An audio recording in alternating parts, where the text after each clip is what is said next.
ಪಶ್ಚಿಮ ಬಂಗಾಳದಲ್ಲಿ ಅಲ್ಲಿನ ಜನ 15 ವರ್ಷಗಳ ದೀದಿ ಆಡಳಿತದಲ್ಲಿ ಅಕ್ರಮ ಬಾಂಗ್ಲಾ ವಲಸಿಗರ ಉಪಟಳ ಅತಿರೇಕಕ್ಕೇರಿ ಈಕೆ ಇದ್ರೆ ನಮಗೆ ಉಳಿಗಾಲ ಇಲ್ಲ, ನಮ್ಮ ಅಸ್ತಿತ್ವಕ್ಕೆ ಧಕ್ಕೆ ಬರ್ತಾ ಇದೆ ಅಂತ ಮನಗಂಡು ಸುವೇಂದು ಅಧಿಕಾರಿ ಅವರಿಗೆ ಅಭೂತಪೂರ್ವವಾದಂತ ವಿಜಯವನ್ನು ಕೊಟ್ಟು ಸುವೇಂದು ಅಧಿಕಾರಿ ಅವರು ಪಶ್ಚಿಮ ಬಂಗಾಳದ ಮುಖ್ಯಮಂತ್ರಿ ಆದ ಮರುಕ್ಷಣದಿಂದಲೇ ಅಲ್ಲಿರುವಂತ ಅಕ್ರಮ ಬಾಂಗ್ಲಾ ವಲಸಿಗರು ಎಲ್ಲಿ ತಮಗೆ ಸುರಕ್ಷಿತವಾದಂತ ನೆಲೆ ಸಿಗುತ್ತೆ ಅಂತ ನೋಡ್ಲಿಕ್ಕೆ ಪ್ರಾರಂಭ ಮಾಡಿದ್ರು. ಅಲ್ಲಿಂದ ಕಾಲ್ ತೆಗಿಲಿಕ್ಕೆ ಪ್ರಾರಂಭ ಮಾಡಿದ್ರು. ಅವರಿಗೆ ಕಾಣಿಸ್ತಾ ಇರೋದು ಸಿದ್ದರಾಮಯ್ಯ ಇಲ್ದೇ ಇದ್ರೇನಂತೆ ನಮ್ಮನ್ನ ಬ್ರದರ್ಸ್ ಅಂತ ಕಾಣುವಂತಹ, ಆ ರೀತಿ ನಮ್ಮನ್ನ ಟ್ರೀಟ್ ಮಾಡುವಂತಹ ಡಿ.ಕೆ. ಶಿವಕುಮಾರ್ ಕರ್ನಾಟಕದ ಮುಖ್ಯಮಂತ್ರಿ ಆಗಿದ್ದಾರೆ. ಸದಾ RSS ನ ದೂಷಣೆ ಮಾಡೋದನ್ನೇ ನಿತ್ಯ ಕಾಯಕ ಮಾಡಿಕೊಂಡಿರುವಂತಹ ಪ್ರಿಯಾಂಕಾ ಗೃಹ ಸಚಿವರಾಗಿದ್ದಾರೆ. ಹಾಗಾಗಿ ನಮಗೆ ಇದು ಒಂದು ಸುರಕ್ಷಿತ ನೆಲೆ ಕರ್ನಾಟಕ ಅಂತ ಅವರಿಗೆ ಮನಗಂಡಿದ್ದಾರೆ. ದಕ್ಷಿಣ ಭಾರತದಲ್ಲಿರುವಂತಹ 3 ಕಾಂಗ್ರೆಸ್ ರಾಜ್ಯಗಳು ಕರ್ನಾಟಕ,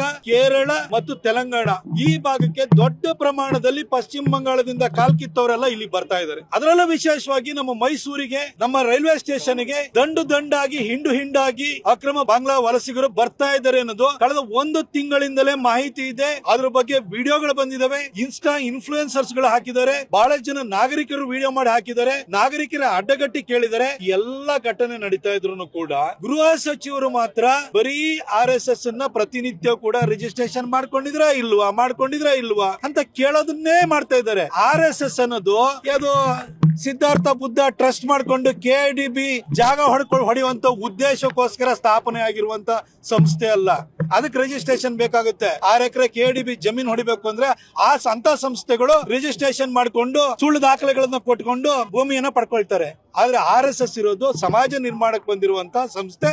ಆ ಸಂಸ್ಥೆಯನ್ನ ಟಾರ್ಗೆಟ್ ಮಾಡ್ಕೊಂಡು ಹೇಳುವಂತ ಕೆಲಸ ಬಿಟ್ರೆ ಅವರು ಗೃಹ ಸಚಿವರಾದ ನಂತರ ಆಂತರಿಕ ಸುರಕ್ಷತೆ ಬಗ್ಗೆ ಯಾವುದೇ ಕ್ರಮವನ್ನು ಕೈಗೊಂಡಿಲ್ಲ. ಹಾಗಾಗಿ ನಿರಾತಂಕವಾಗಿ ಮೈಸೂರಿಗೆ ಅಕ್ರಮ ಬಾಂಗ್ಲಾ ವಲಸಿಗರು ಬರ್ತಾ ಇದ್ದಾರೆ. ಇದನ್ನ ನಮ್ಮ ಹಿಂದೂ ಪರ ಸಂಘಟನೆಗಳಾಗಿರುವಂತಹ ಬಜರಂಗ ದಳ, ವಿಶ್ವ ಹಿಂದೂ ಪರಿಷತ್ತು, ಜಾಗರಣ ವೇದಿಕೆಯ ನಮ್ಮ ಕಾರ್ಯಕರ್ತರು, ನಮ್ಮ ನಾಯಕರುಗಳು ರೈಲ್ವೆ ಸ್ಟೇಷನ್ ಹೋಗಿ ಅವ್ರನ್ನ ಹಿಡಿದು ಅವ್ರ ಹತ್ರ ಒಂದೇ ತರನಾದಂತಹ ಅಡ್ರೆಸ್ ಇರುವಂತಹ, ಒಂದೇ ಡೇಟ್ ಗಳು ಮತ್ತು ಇಯರ್ ಗಳನ್ನ ಹೊಂದಿರುವಂತಹ ಅಡ್ರೆಸ್ ಗಳಿರುವಂತಹ ನಕಲಿ ಆಧಾರ್ ಕಾರ್ಡ್ ಗಳನ್ನ ಆಧಾರ ಸಮೇತವಾಗಿ ಹಿಡಿದು ಪೊಲೀಸರಿಗೆ ಒಪ್ಸಕ್ ಹೋದ್ರೆ ನೀವ್ಯಾರಿ ಚೆಕ್ ಮಾಡೋದಕ್ಕೆ, ನಿಮ್ಮನ್ನ ಯಾರಿಲ್ಲಿ ಒಳಗಡೆ ಬಿಟ್ಟಿರೋರು ಅಂತ ಹೇಳಿ ಪ್ಲಾಟ್ಫಾರ್ಮ್ ಟಿಕೆಟ್ ಇದ್ರು ಕೂಡ 5 ಜನ ನಮ್ಮ ಬಜರಂಗ ದಳ, ವಿಶ್ವ ಹಿಂದೂ ಪರಿಷತ್ ಮತ್ತು ಜಾಗರಣ ವೇದಿಕೆಯ ನಮ್ಮ ಮುಖಂಡರ ವಿರುದ್ಧ FIR ಹಾಕ್ಸಿರೋದಕ್ಕೆ ನೇರವಾಗಿ ಪ್ರಿಯಾಂಕಾ ಖರ್ಗೆ ಅವರೇ ಹೊಣೆಗಾರಿಕೆ. ಯಾಕೆಂದ್ರೆ ಅವ್ರ ಡೈರೆಕ್ಷನ್ ಮೇಲೆ ಮಾಡ್ತಾ ಇರೋಂಥದ್ದು ಇದು. ಇಲ್ಲಿ ಬಂದಿರೋರ್ನ ತಡೆಯೋ ಕೆಲಸನ ಮಾಡಿದ್ರೆ ಅವ್ರಿಗೆ ಮೆಚ್ಚುಗೆನ ಸೂಚದ್ ಬಿಡಿ, ಅವ್ರನ್ನ ಹತ್ತಿಕ್ಕುವಂತ ಪ್ರಯತ್ನವನ್ನ ಪ್ರಿಯಾಂಕಾ ಖರ್ಗೆ ಮಾಡ್ತಾ ಇದ್ದಾರೆ. ಅದನ್ನ ಖಂಡಿಸಿ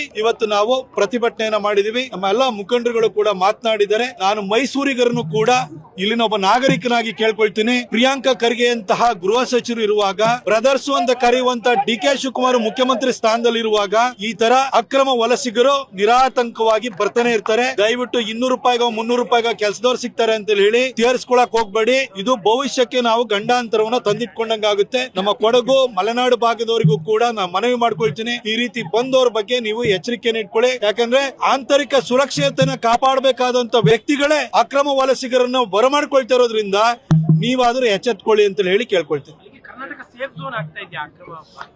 ಕರ್ನಾಟಕ, ಕೇರಳ ಮತ್ತು ತೆಲಂಗಾಣ 3 ರಾಜ್ಯಗಳು ಕಾಂಗ್ರೆಸ್ ಆಡಳಿತದಲ್ಲಿದ್ದಾವೆ. ಹಾಗಾಗಿ ಈ ಭಾಗದಲ್ಲಿ ಬ್ರದರ್ಸ್ ಅಂತ ಕರೆಯುವಂತಹ ಮುಖ್ಯಮಂತ್ರಿ ಇದ್ದಾರೆ. ನೀನು ಪ್ರಿಯಾಂಕಾ ಖರ್ಗೆ ಅವ್ರ ಬಗ್ಗೆ ಗೊತ್ತೇ ಇದೆ. ಅವರ ಕುಟುಂಬವನ್ನ ರಜಾಕರ್ ಸುಟ್ಟಾಕಿದ್ರು ಕೂಡ ಆತರ ರಜಾಕರ್ಸ್ತರ ಮನಸ್ಥಿತಿ ಇಟ್ಕೊಂಡಿರೋರ್ನ ಪೋಷಣೆ ಮಾಡ್ಕೊಂಡು ಕೂತಿದ್ದಾರೆ. ಇಂಥವರನ್ನ ರಕ್ಷಣೆಗೆ ಅವ್ರು ನಿಂತಿರುವಾಗ ನಮಗೆ ಇಲ್ಲೊಂದು ಸೇಫ್ ಝೋನ್ ಇದೆ ಅಂತ ಹೇಳಿ ಅವರು ನಿರಾತಂಕವಾಗಿ ಬರ್ತಾನೆ ಇದ್ದಾರೆ. ಎಷ್ಟು ಸೋಷಿಯಲ್ ಮೀಡಿಯಾದಲ್ಲಿ ಈ ತರ ಅಕ್ರಮವಾಗಿ ಬರ್ತಾ ಇದಾರೆ ಅಂತ ಸುದ್ದಿಗಳು ಬಿತ್ತರವಾದ್ರೂ ಕೂಡ ಬರ್ತಾ ಇದಾರೆ ಅಂತಂದ್ರೆ ನಮ್ಮವರೇ ಈ ರಾಜ್ಯವನ್ನು ಆಳ್ತಾ ಇದಾರೆ ಅಂತ ಅವರಿಗೂ ಚೆನ್ನಾಗಿ ಗೊತ್ತಿದೆ.